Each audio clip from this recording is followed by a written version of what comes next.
There is much happening in Sudan. Roughly 2 million people died as a result of war, famine, and disease caused by the conflict in Sudan.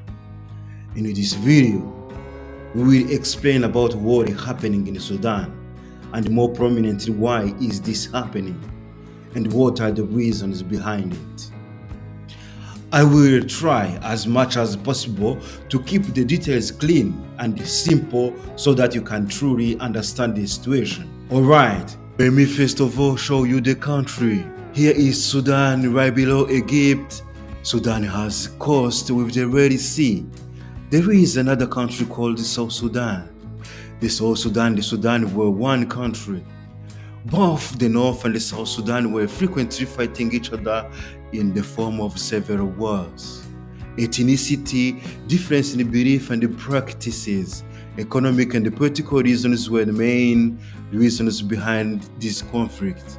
In 2011, following a referendum, South Sudan became one of the world's newest nations. The northern part of Sudan is dominated by Arab Muslims and supported by the government of Sudan. Looking in the south part of Sudan, here is a group called Sudan People's Liberation Movement, and this group is composed by Black African Christian and others who follow traditional African religion. I want you to follow that carefully. Does nowadays crisis find root in these differences between Sudan and South Sudan? You have understood how South Sudan gained independence. Let us come back to the present time. Remember, I have given you a brief history. Keep that in mind because a lot of it is still relevant and very required for you to understand the present time. What is really happening in Sudan? So to respond to one question we have, now this time the problem is not Sudan and the South Sudan. To begin the current crisis, let us talk a bit about two generals who are fighting in Sudan.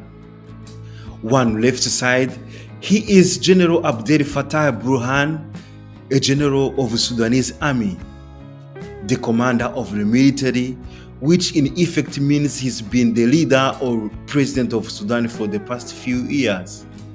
On the right side, he is General Mohamed Dagalo.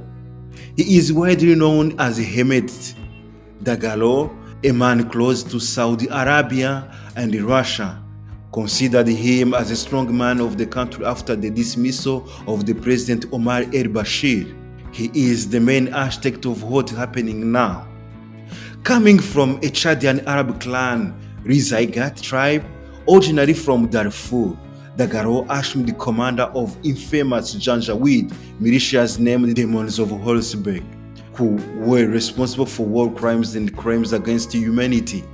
He became head of the RSF Rapid Support Forces from 2013 and now acts basically as vice president. On 15th April 2023, suddenly the RSF launched the surprise attack on multiple Sudanese army across the country, including the capital city Khartoum.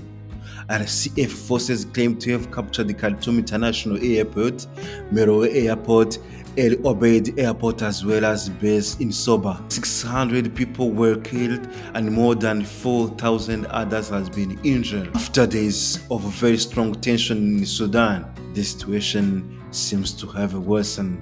The conflict we talked about between the two generals has led Sudan to the brink of renewed civil war.